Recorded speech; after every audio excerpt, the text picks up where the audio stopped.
day, good afternoon, good evening, good morning, wherever you are in the world, and welcome to another Afternoon Tea with Helen. And remember, as always, to subscribe there and also give me some feedback if you want someone special to come onto the show that you would like to hear about. As always, I have my tea here in my beautiful English cup here. And today we're going to be speaking to Lauren, who is showing her wonderful teacup as well. So what sort of teacup is that, Lauren?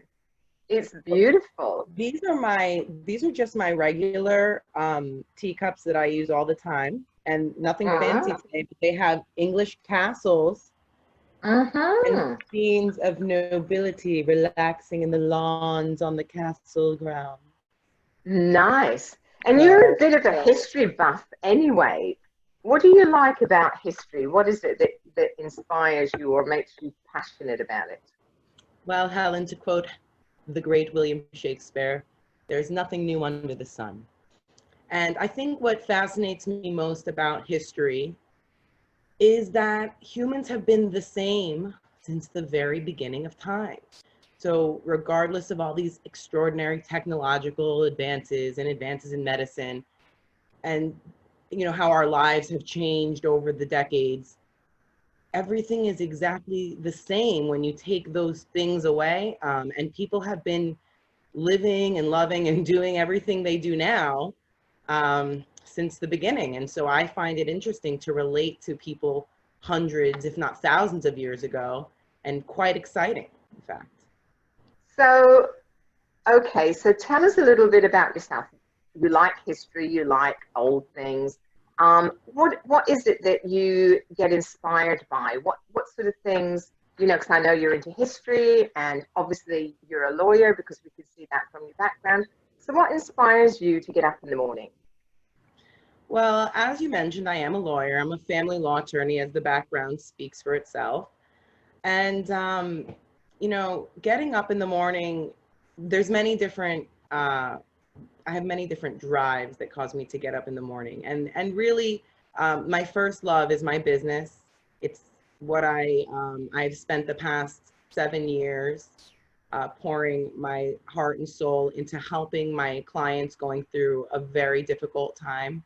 There's a saying that divorce is a lot of good people going through a bad time. And so if that isn't a reason to get up in the morning to help folks through this and to give them a reason to smile and to help them effectively raise their children because they're doing well, I don't know what is. And you recently just had a baby also. Yes, I did. So my definition of family has quite expanded. I have a 5-month-old little boy named Dylan Feldman, and he arrived just in time for a global pandemic. So our lives changed in more than one way. Not just a baby, but adapting to our new reality. So how do you cope with that adapting? Because now you've got a baby at home, you're working from home, you're running your successful law practice. So what is your secret for being able to manage all of that and get everything done? Well, you can't do it all on your own. So the reality is that in order for me to run a law practice full time and also, you know, make sure my child is tended to all day, I need help. So I was fortunate enough that when things began opening up again, I was able to find childcare in the form of a wonderful nanny who helps take care of my son. But the real difference is my ability now to work from home and be here all day with him. Whereas, you know, prior to this outbreak, that was never even a thought in my mind. I have a brick and mortar office that I would go to 5 days a week, and everything took place there. But now we've seen a tremendous shift, and I do a lot of work from home, and it's allowed, you know, the world adapting to the new technology has allowed me to continue my practice, to serve my clients, and also to be a mom in a way that I never thought possible, which is, you know, being in the next room while he's growing and learning and also being able to get involved. So it's wonderful. The pandemic is not wonderful by any means, but our new virtual setup has opened doors for me as a mom, certainly. Which is excellent. So what about, you obviously are an attorney, what made you decide to become a family law attorney? When you went to college, did you actually go to college for law and you wanted to be an attorney from when you were small, or was it just something that, oh, well, I might as well do law? Well, I used to joke around when I was a kid that I wanted to be the president of the United States. And when I used to make the joke, it really was a joke because, you know, things like that weren't reality 30 years ago. However, so I had a feeling I wanted to be an attorney. I liked politics as a child, as a teenager and all that. But family law found me, and sometimes that's just the way it goes. I was fortunate enough to be able to clerk in a family law office throughout law school. And I delved into the study of family law during law school, which is quite unusual. I was able to take an in-depth family law litigation workshop with one of our general magistrates in Broward. The whole thing took place in the courts. I was able to, I was involved in the family law clinic at Nova. I took the family law class. So by the time I graduated, I knew, you know, if I had a position at that law firm where I was clerking, I was going to specialize in this area that really kind of found me and that I fell in love with in the process. And it is a very diverse part of law that you've chosen because there's so many facets to it. You know, what would you say is your favorite facet of family law? Well, you know, I have a little list right here, as you can see. So there Mm-hmm. are different areas. We do divorce. We represent clients who've never been married, but who have kids together. Um, so, you know, helping someone go through a divorce and getting them to the other end where they're finally, the marriage is dissolved. It's when it's a happy occasion, meaning it's what was best for the clients and the parties, it's an extraordinary feeling. But the fun stuff, the happy events, I will say, are the prenuptial agreements. They can be sticky, but the good ones, when people are getting married and starting their union, it's lovely, but also the adoptions. We do Mm-hmm. step-parent adoptions. And when a step-parent gets to adopt a child that they've already been caring for, and they're already effectively the parent of that child, but we get to help them make it legal, um, nothing compares to the feeling in the courtroom, you know, when we get to achieve that. So now we're going to be doing it by Zoom, but nothing compares to the feeling in the Zoom courtroom. Exactly. And everything is done by virtual reality now and videos and all these sorts of things. And this has become our new reality. And I think Right. it's going to be this way for quite some time. So where were you brought up? Are you an original Floridian or were you born elsewhere? I'm one of the rare original, I'm not an implant, so I'm from Florida. I was born and raised here in North Miami Beach in the Aventura area, where I currently reside and my office is, and my family lives around here. So I'm born and raised right here in South Florida.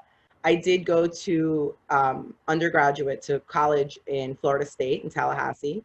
So for some years I was up in Tallahassee in the Panhandle, but I came back home. I did my law school studies here at Nova Southeastern in Broward County, and you know, made South Florida my stomping grounds where I'm going to practice law, hopefully for the rest of my career. Yeah, it's unusual to find someone that's been here all their lives. I interviewed Clive Taylor, who I know you know as well, and he was born here also. So, you know, there's two people I know that were actually born here and You're stayed the only here. one. I'm sure that there are so many. And that's one of the things about being here in Florida. It is very diverse and it has a lot of different nationalities and populations to be able to expand your knowledge.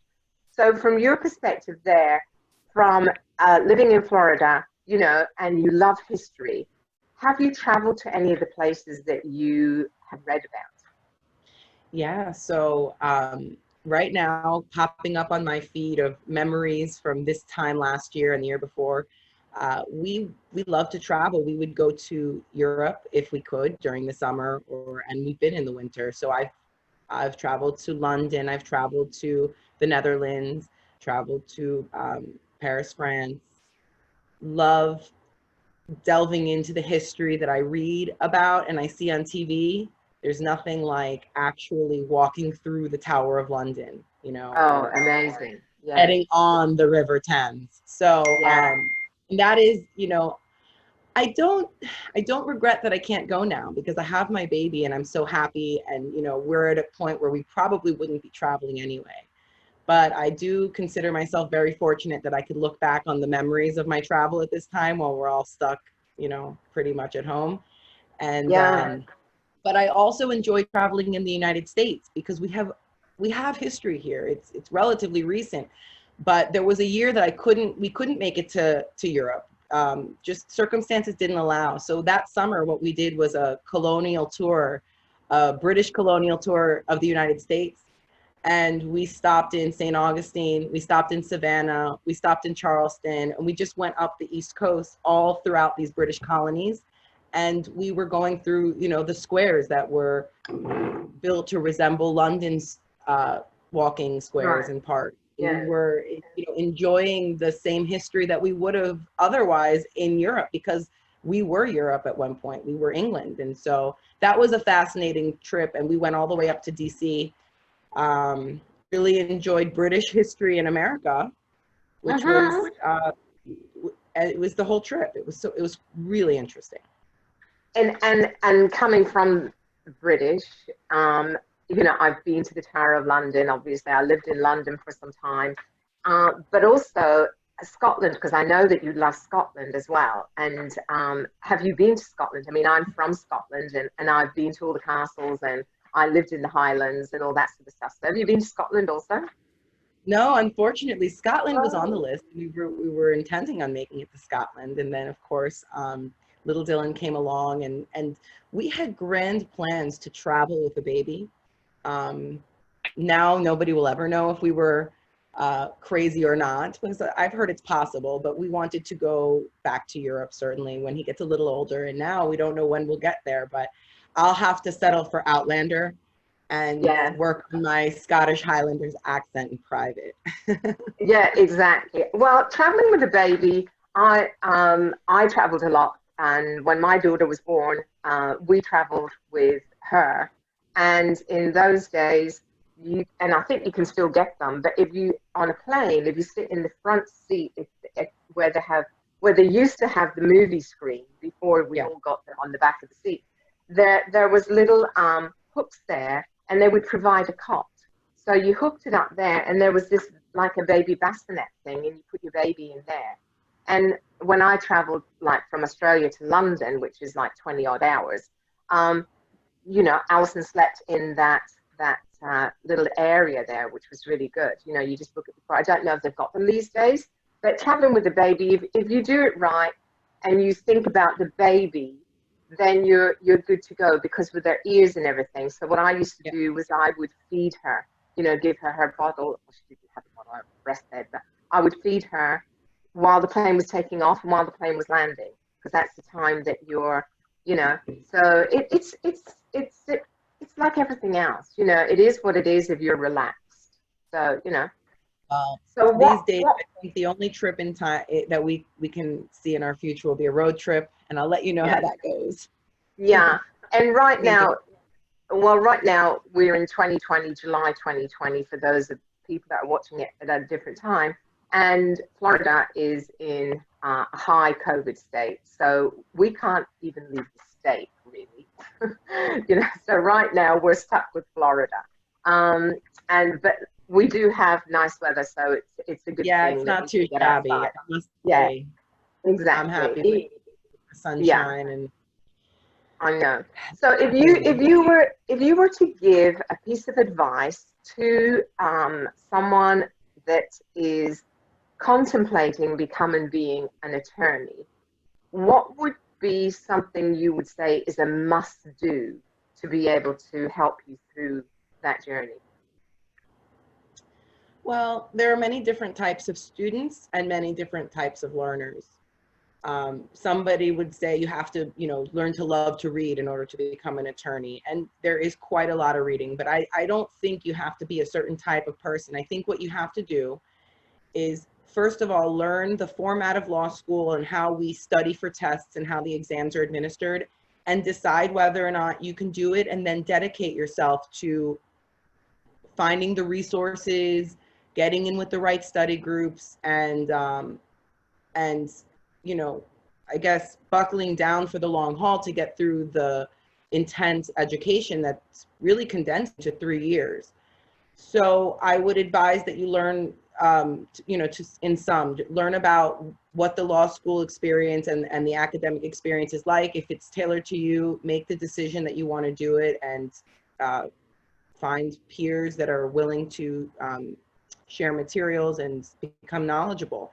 Because a lot of people get into law school and they realize it's very different than what we all think law school is. It's very different than any other schooling that we've been through, with the Socratic method and with the tremendous reading responsibilities and all that, and writing as well. So just know what you're getting into, decide if it's for you, and dedicate yourself to learning that system and getting through it. And also, it's an evergreen type of industry. It's not going to go away. It's always going to be there. You know? Well, if you want to loop it back to your first question, one of my favorite things about history is that you can pick a profession like the law, and you can go back hundreds of years and you can see how lawyers practice, and it's almost exactly the same, you know. And so you're absolutely right. It is a profession that will stand the test of time. So if there's anybody who's interested in going into law, and if they have any questions, you know, my office is open for young students who are interested in going to law school, for internship opportunities, and law students for clerkships. You know, and another bit of advice to a person who's considering becoming an attorney is speak to other attorneys. You know, if you find a good mentor while you're in law school, it's, you know, you need a good mentor, but if you find it early on, it's such a plus. And you had a great mentor, didn't you? I've had a couple wonderful mentors. I've been very fortunate. So the first job I had clerking in law school was a family law attorney who mentored me, and I believe that she's an extraordinary practitioner. And I was very fortunate to not only observe her, but to, you know, be able to absorb what she taught me. And then when I went out on my own and I opened my own practice, I was fortunate enough to meet and partner up with my second mentor, who was, and still to this day is, the person who I can pick up the phone and call about anything with regard to the practice of law and now life.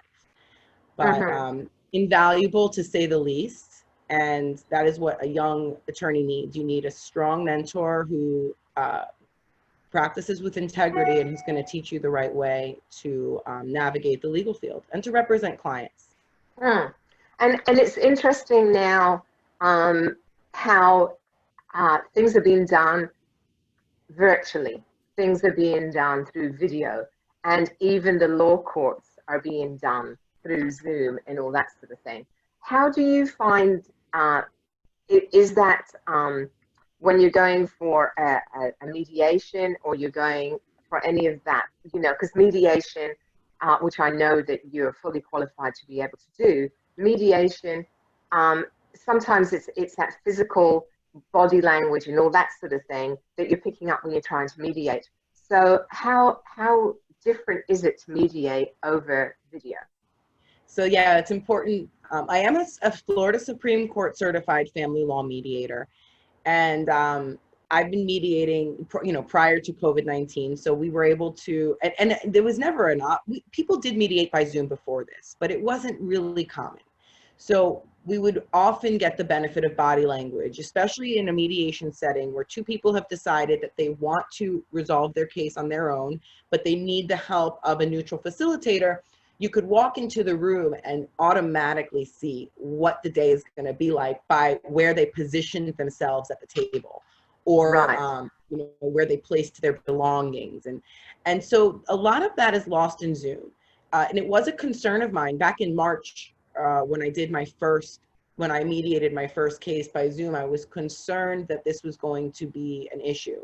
But it turns out that you get, not only do you still see body language because we have the benefit of video, but you see other nuances. I mean, you see people who they don't want to get onto the screen. Well, that speaks volumes. I mean, if they won't even show their face, So it's valuable in a different way to gauge where everyone's at, but it's different, to say the least. But Right. surprisingly quite effective. And I've been involved in many mediations recently by Zoom that have fortunately settled, which is wonderful. I just want to say that when parties make the decision to come together in a mediation setting and decide the issues, you know, in their life amongst themselves without a third party, without a judge making the decision, it is the best way that parties can get divorced. So if anyone has questions about the mediation process, I'm happy to answer them and to educate people on this fantastic alternative to a traditional litigated divorce, which, as you know, can be costly Yeah, financially, emotionally, mentally, absolutely. physically, I mean, and, you know, really drain a family. Well, that's a great place for us to close because your details are going to be in the comment section, your website and everything. We can see your phone number up there already, and you can put your website in there, no problem at all. So everyone, there's some information about law, about Lauren Grondski and how she got there, and how she copes with being a mom, a new mom, and being working from home. It can be done. We're all going through this together, and I know we've all got different challenges. So thanks again for tuning in. Remember to subscribe, comment, and share. And I'll look forward to our next Afternoon Tea with Helen.